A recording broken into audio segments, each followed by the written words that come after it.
जय जोहार, नमस्कार। दैनिक छत्तीसगढ़ चैनल देख रहे हैं आप और छत्तीसगढ़ प्रदेश की आज की समस्त प्रमुख बड़ी खबरों की शुरुआत सर्वप्रथम आज की पहली बड़ी खबर के साथ। चुनाव के लिए निर्वाचन आयोग की तैयारी हो रही है। 266 इंजीनियर 1,27,444 मशीनों की फर्स्ट लेवल चेकिंग करेंगे, जिसमें 33 जिलों की पूरी प्रक्रिया की वेबकास्टिंग भी होने वाली है। दरअसल छत्तीसगढ़ में इस साल विधानसभा के चुनाव होने हैं, लिहाजा अभी से निर्वाचन आयोग ने अपनी तैयारियां शुरू कर दी हैं। इसके अलावा राजधानी के सर्किट हाउस में लेकर राज्य स्तरीय कार्यशाला का आयोजन हुआ, जिसमें सभी जिलों के कलेक्टर, जिला निर्वाचन अधिकारी, उप निर्वाचन अधिकारी और FLC सुपरवाइजर्स को EVM और VVPAT के फर्स्ट लेवल चेकिंग का प्रशिक्षण दिया गया। बैठक को लेकर के रखी गई प्रेस कॉन्फ्रेंस में मुख्य निर्वाचन पदाधिकारी रीना बाबा साहब कंगाले के मुताबिक राज्य में अक्टूबर-नवंबर में जो विधानसभा चुनाव होने हैं, इसके लिए संबंधित फर्स्ट लेवल चेकिंग EVM का किसके बारे में राज्य के सभी निर्वाचन अधिकारियों की कार्यशाला रखी गई। एक बड़ी खबर स्कूली छात्रों के लिए, क्योंकि किताबों में छत्तीसगढ़ का नक्शा बदल चुका है। कई ऐसे तमाम बदलाव हैं जो इस वर्ष होने वाले हैं। सावित्रीबाई फुले की कहानी आप सभी बच्चों को जो है पढ़ने को देखने को मिलने वाले हैं। इस बार बैक फ्री डे पर सड़क सुरक्षा संबंधित जो नियम कानून है वो आप लोगों के समक्ष प्रस्तुत किए जाएंगे स्कूल में। दरअसल छत्तीसगढ़ में सरकारी स्कूलों का नया शिक्षण सत्र 16 जून से प्रारंभ होने जा रहा है और इस बार किताबों में कई बड़े बदलाव देखने को मिल रहे हैं। सबसे बड़ा बदलाव स्कूल कॉलेज की पुस्तकों में छत्तीसगढ़ के नक्शे को लेकर नजर आ रहा है। प्रदेश में अब 33 जिले हो गए हैं और किताबों में भी ये बदलाव दिखने वाला है। इसके अलावा किताबों में सड़क सुरक्षा का पाठ भी पढ़ने को मिलेगा। वहीं सावित्रीबाई फुले की कहानी यहाँ पर पढ़ने को मिलेगी। गौरतलब है कि प्रदेश में 2 से लेकर 9 सितंबर 2022 के बीच प्रदेश में 5 नए जिले मोहला, मानपुर, अंबागढ़ चौकी, सारंगढ़, बिलाईगढ़, खैरागढ़, छुईखदान, गंडई, इसके अलावा मनेन्द्रगढ़, चिमेरी, भरतपुर और शक्ति जिला अस्तित्व में आए थे। ऐसे में जिलों की संख्या बढ़ने राज्य शैक्षिक अनुसंधान और प्रशिक्षण परिषद ने भी किताबों में बदलाव कर दिया है। बड़ी खबर राजनांदगांव से, जहां पर नांदगांव में T20 का रोमांच आप सभी को देखने को मिलेगा। नीतीश राणा और रिंकू सिंह जैसे स्टार यहां पर अपनी बल्लेबाजी के जलवे दिखा सकते हैं। बड़ी खबर जहां दिग्विजय स्टेडियम में 6 साल बाद क्रिकेट का रोमांच वापस से लौट रहा है। दूधिया रोशनी में यहां चौके और छक्के का मजा क्रिकेट प्रेमियों को देखने को मिलेगा। 8 टीमों के बीच मुकाबला होगा और ऐसे में 2017 में जब ये टूर्नामेंट खेला गया था तो KKR के कप्तान Nitish Rana man of the series रहे थे। उन्हें बतौर पुरस्कार बाइक भी दी गई थी और इस बार भी वे यहां पर आने वाले हैं और खेल का जौहर दिखाएंगे, ऐसी उम्मीद जताई जा रही है। इसके अलावा वे दिल्ली के टीम से खेलने वाले हैं। वहीं इस IPL सीजन में KKR के स्टार बल्लेबाज रहे रिंकू सिंह भी आने की संभावना में है। इस बार के टूर्नामेंट में मुंबई इंडियंस के खिलाड़ी भी कुमार कार्तिकेय के आने भी संभावना है। बताया जा रहा है कि 6 साल बाद होने वाले इस टूर्नामेंट में स्टार प्लेयर आएंगे और प्रतियोगिता में खेल प्रेमियों को भरपूर मजा आने वाला है। मार्च तक 27,000 से ज़्यादा सेल हो चुके हैं। गाड़ियों के एक साल में 3 गुना से ज़्यादा बिक्री हो गई है और इसी वजह से छत्तीसगढ़ में इस साल 400 नए चार्जिंग स्टेशन बनाने का लक्ष्य है। दरअसल छत्तीसगढ़ में इलेक्ट्रिक गाड़ियों की बिक्री पिछले 1 साल में ज़बरदस्त बूम आया है और ऐसे में मिले आंकड़ों के मुताबिक बात करें तो प्रदेश में 2021-22 में केवल 6,524 इलेक्ट्रिक गाड़ियाँ बिकी थी, लेकिन 2022-23 में ये आंकड़ा बढ़कर 27,695 पर जा पहुँचा है, यानी कुल मिलाकर 324% का इजाफा हुआ है। और ऐसे में प्रदेश में अब 1 साल में सब मिलाकर जितनी भी गाड़ियां बिक रही हैं उनमें EV का मार्केट शेयर 5% हो गया है और ऐसे में अब आने वाले 1 साल में इसके 10% के आसपास पहुंचने के आसार हैं। और इन्हीं को ध्यान में रखते हुए प्रदेश सरकार ने रायपुर समेत प्रदेश भर में 1 साल के भीतर 2000 से ज़्यादा चार्जिंग पॉइंट लगवाने का फैसला किया है। परिवहन विभाग ने चार्जिंग स्टेशन स्थापित करने की प्रक्रिया शुरू कर दी है, जिसके लिए टेंडर भी लिए जा रहे हैं। पानी का कारोबार जो है गर्मी के सीजन पर करता दिखाई दे रहा है। नगर निगम समेत कई ऐसे लोग के जो है यहाँ पर पानी के कारोबार में जुट गए हैं। पानी माफिया की यहाँ पर सक्रियता बढ़ती जा रही है। 4,000 लीटर के 400 रुपए का पानी टैंकर बाजार में 2 से 2,500 रुपए में मिल रहा है। दरअसल खबर बिलासपुर से, जहाँ भू माफिया और रेत माफिया के बाद अब पानी माफिया भी गर्मी में शहर में पानी का कारोबार कर रहे हैं। निगम से 400 से लेकर 800 रुपए में मिलने वाला पानी का टैंकर माफिया 2 से 2,500 रुपए में बेच रहे हैं। दरअसल 70 वार्ड और 6 लाख की आबादी वाले बिलासपुर शहर में निगम के पास सिर्फ 29 पानी टैंकर है और पानी माफिया इसका बखूबी फायदा उठा रहे हैं। दायरा 5 किलोमीटर से अधिक होने के कारण माफिया रेट भी बढ़ा देते हैं। जो टैंकर गर्मी में निगम से फ्री मिलता है उसमें माफिया रियायत भी नहीं देते हैं। शहर में कई कंस्ट्रक्शन कंपनियां और अभी पानी का अवैध रूप से कारोबार कर रही हैं। निगम के पास तकरीबन 2000, 4000 और 6000 लीटर के 29 टैंकर हैं। इनमें 2 वाटर लॉरी भी है जिसमें निगम गर्मी, शादी और साथ ही साथ कंस्ट्रक्शन जैसे कार्यों में पानी की सप्लाई करता है। ऐसे में शादी के कार्यक्रम के लिए हाफ टाइम 400 रुपए और फुल टाइम पर 800 रुपए रेट तय है। लेकिन बात करें कर्मचारियों और ड्राइवरों की कमी के चलते दिक्कतें होती हैं और ऐसे में पानी से माफिया यहाँ पर सक्रिय हो गए हैं। बाजार से माफियाओं से पानी खरीदना पड़ता है लोगों को और ये इनकी मजबूरी हो जाती है। बड़ी खबर बेरोजगार युवाओं के लिए, क्योंकि एनटीपीसी में 300 पदों पर भर्ती होगी। 2 जून तक ऑनलाइन आप आवेदन जमा कर सकते हैं। 60,000 से लेकर 1,80,000 रुपए तक यहां पर सैलरी देखने को मिल रही है। नौकरी की तलाश कर रहे बेरोजगार युवाओं के लिए सुनहरा अवसर है। National thermal power corporation limited यानी एनटीपीसी ने 300 पदों के लिए वैकेंसी निकाली है। इनमें 35 साल तक की उम्र के उम्मीदवार अपनी योग्यता अनुसार पद के लिए 2 जून तक ऑनलाइन आवेदन जमा कर सकते हैं। इस वक्त आप अभी जो अपनी स्क्रीन पर नोटिफिकेशन देख रहे हैं वो किसी अन्य पदों के लिए है। इसके अलावा कैंडिडेट्स एनटीपीसी के ऑफिशियल वेबसाइट careers.ntpc.co.in पर जाकर सीधे ऑनलाइन आवेदन जमा कर सकते हैं। विभिन्न पदों के लिए भर्तियां निकाली गई हैं जिनमें से ये आप इस वक्त देख रहे हैं वो अलग भर्तियों के हैं। 12 सालों से राखड़ डैम में दबी है ग्रामीणों की आवाज और ऐसे में अब तक इनकी आवाज नहीं सुनी गई सरकार के द्वारा। विधायक ननकी राम कंवर यहां पर इनकी समस्या सुलझाने के लिए पहुंचने का प्रयास कर रहे हैं। दरअसल छत्तीसगढ़ के कोरबा जिले के सीएसईबी के डीएसपीएम थर्मल पावर प्लांट से निकलने वाली राख को भंडारित करने के लिए गोढ़ी में बांध बनाया गया है और ऐसे में बांध से कुछ लोगों के लिए ये सिरदर्द साबित हुआ है। ऐसे में कई कारणों की वजह से आसपास के किसानों के 50 एकड़ की कृषि भूमि बंजर हो गई है।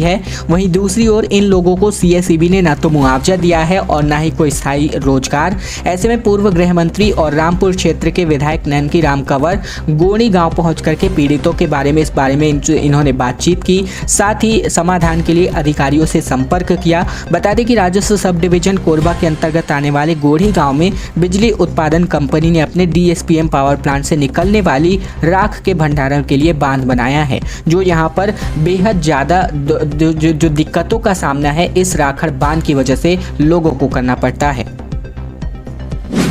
सीजीपीएससी ने मेंस के आवेदन की डेट बढ़ा दी है और इस बार अंतिम अवसर दिया गया है। प्री क्लियर कर चुके अभ्यर्थियों ने आवेदन ही नहीं किया है। 2 बार तारीखें आगे बढ़ा दी गई हैं और आयोग ने कहा कि ये लास्ट चांस है। दरअसल सीजीपीएससी 2022 मेंस एग्जाम के लिए आवेदन जमा करने वालों के लिए तारीखों को बढ़ा दिया गया है।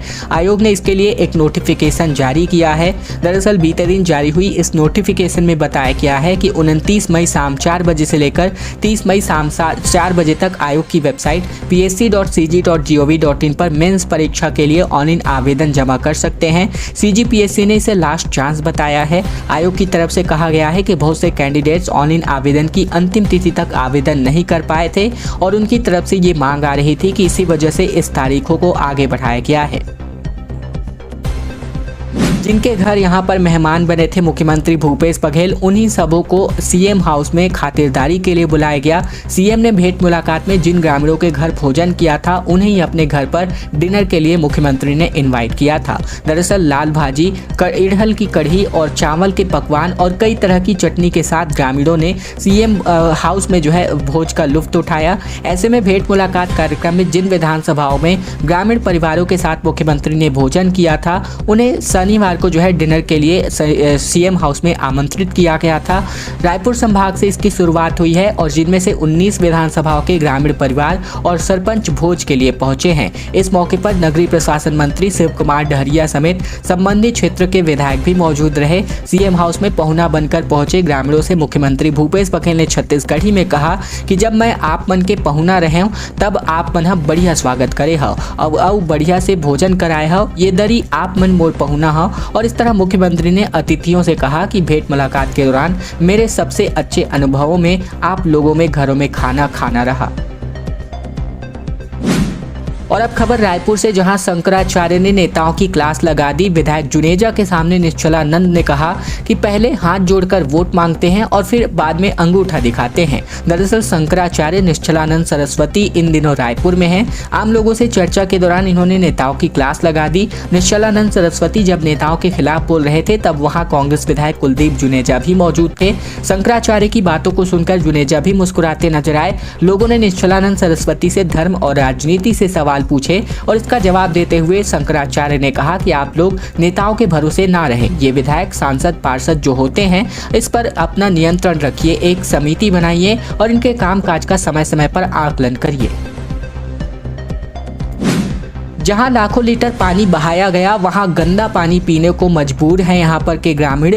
अधिकारियों ने फोन के लिए यहाँ पर 21 लाख लीटर पानी बहा दिया था और पास ही के गांव के लोग यहाँ पर झिरिया पर निर्भर हैं अपनी प्याऊ प्यास के लिए। दरअसल कांकेर जिले में फूड इंस्पेक्टर ने अपने फोन के लिए एक बांध से 21 लाख लीटर पानी खाली करवा दिया और उसे ही बहा दिया और इतने में कई खेतों की सिंचाई हो सकती थी, कितने घरों में पानी पहुंच जाता, मगर ऐसा नहीं हुआ। इधर हैरानी तब और बढ़ गई जब ये पता चला कि जिस बांध से पानी खाली कराया गया उसके पास ही के गांव के लोग गंदा पानी पीने को मजबूर है। उन्हें पीने का साफ पानी तक नहीं मिल रहा है। असल में कोयली बेड़ा ब्लॉक के परलकोट बांध यानी कि यहीं से 21 लाख लीटर पानी खाली कराया गया था से 1 किलोमीटर दूर है बोगान भेड़िया गांव, जहां पर 30 लोगों का परिवार रहता है जिनकी संख्या तकरीबन 100 है। और परेशान करने वाली बात यह है कि इतने लोग होने के बावजूद गाँव में सिर्फ एक ही नल है और वह भी पिछले कई महीनों से खराब है और इस वजह से लोग झिरिया का गंदा पानी पीने को मजबूर हैं।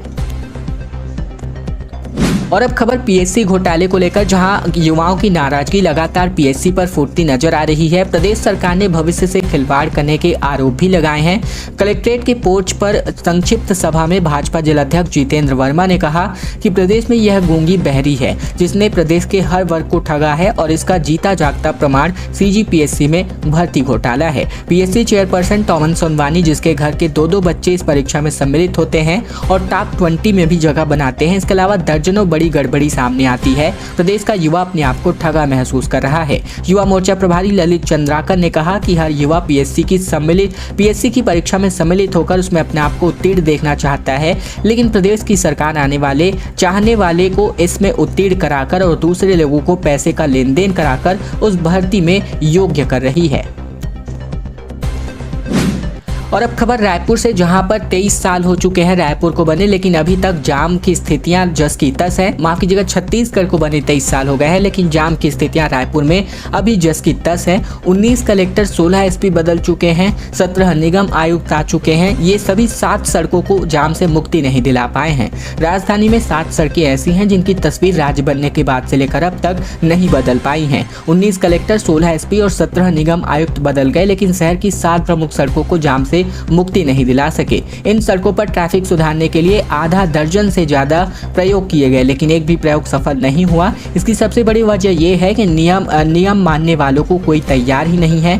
ये सारदा चौक से तात्यापारा चौक के बीच की सड़क है और हर शाम हर रात यहाँ पर यही हाल रहता है। पहला जो स्तंभ चौक से मालवीय रोड, इसके अलावा चिकनी मंदिर से एवरग्रीन चौक, सारदा चौक से लेकर MG road, Pandri bus stand से लोधीपारा चौक, कोतवाली चौक से सदर बाजार, गुरु नानक चौक से स्टेशन रोड और राठौर चौक से राम सागर पारा, ये ऐसे रोड है जहां पर जाम की स्थितियां हमेशा बनती रहती हैं। विधायक मोहन मरकाम ने सरपंच और सचिव की बैठक ली और कई योजनाओं को लेकर के चर्चा की गई। दरअसल स्थानीय जनपद पंचायत के सभागार में क्षेत्रीय विधायक मोहन मरकाम ने विधानसभा स्तरीय सरपंच और सचिव की समीक्षा बैठक ली। उन्होंने ग्राम पंचायत में चल रही विभिन्न योजनाओं की जानकारी देते हुए समीक्षा की और जल जीवन मिशन व आंगनबाड़ी को लेकर के विस्तार से चर्चा की गई। वहीं पंचायत सचिवों ने भी अपनी समस्या विधायक को गिनाई। इसके अलावा बात करें तो इन दिनों जो है चुनाव को लेकर काफी ज्यादा सक्रिय जो है राजनीति में यहाँ पर ग्रामीण राजनीति में कांग्रेस के नेता नजर आ रहे हैं। बीजेपी की सरकार अगर नहीं बनती है तो मैं राजनीति छोड़ दूंगा, ये बयान जारी किया ननकीराम कंवर, जिनके बयान पर पलटवार करते हुए भगत ने कहा कि वह पहले से ही संन्यास में हैं, उनकी कोई नहीं सुनता। दरअसल छत्तीसगढ़ में साल 2023 के चुनाव में सरकार बनाने को लेकर कई तरह के दांव लगाए जा रहे हैं। किसी ने अपनी मूछें दांव पर लगाई है तो कोई अपने बालों से लेकर नाक और कान पर दांव लगा रहा है। इस बीच बीजेपी के वरिष्ठ नेता ननकीराम कंवर ने साल 2023 में बीजेपी की सरकार बनने का दावा करते करते हुए कहा कि अगर सरकार नहीं बनी तो मैं अपनी राजनीति छोड़ दूंगा। खाद्य मंत्री अमरजीत भगत ने ननकीराम कंवर के बयान पर पलटवार करते हुए कहा कि वो तो वैसे भी संन्यास ले रहे हैं, बीजेपी में उनकी कोई सुनता ही नहीं है। अंतिम बड़ी खबर कोंडागांव से, जहां समाज के प्रमुख अपनी मांग को लेकर एसडीएम ऑफिस पहुंचे। रैली निकाल करके मुख्यमंत्री को ज्ञापन सौंपा गया। अनुसूचित जनजाति, अनुसूचित जाति व अन्य पिछड़ा वर्ग मूल निवासी समाज के समन्वय समिति के आह्वान पर स्थानीय चौपाटी परिसर में 1 दिवसीय धरना एवं रैली का आयोजन हुआ, जिसमें समाज प्रमुखों ने अपनी बात रखी और रैली निकालकर एसडीएम कार्यालय का घेराव किया। मुख्यमंत्री के नाम एसडीएम को ज्ञापन भी सौंपा गया। आंदोलनकारियों की मुख्य मांग है कि अनुसूचित क्षेत्र बस्तर संभाग में भर्ती एवं चतुर्थ वर्ग के समस्त शासकीय पदों पर 100% स्थानीय बेरोजगारों की भर्ती, प्रांत स्तर पर 58% आरक्षण, भर्ती एवं पदोन्नति में संशोधन होने तक यथावत रखा जाए। पेशा कानून 2022 के नियमों में भी अतिशीघ्र संशोधन करने की मांग को लेकर अन्य मांगे इसमें शामिल की गई। खैर दोस्तों, खबरों में आगे बढ़े इसके पहले चैनल पर नए हैं तो चैनल को सब्सक्राइब कर लीजिएगा, ताकि प्रतिदिन की महत्वपूर्ण खबरें, रोजाना समाचार हम आप तक इसी प्रकार पहुंचा सकें। तो चैनल को जरूर सब्सक्राइब कीजिएगा।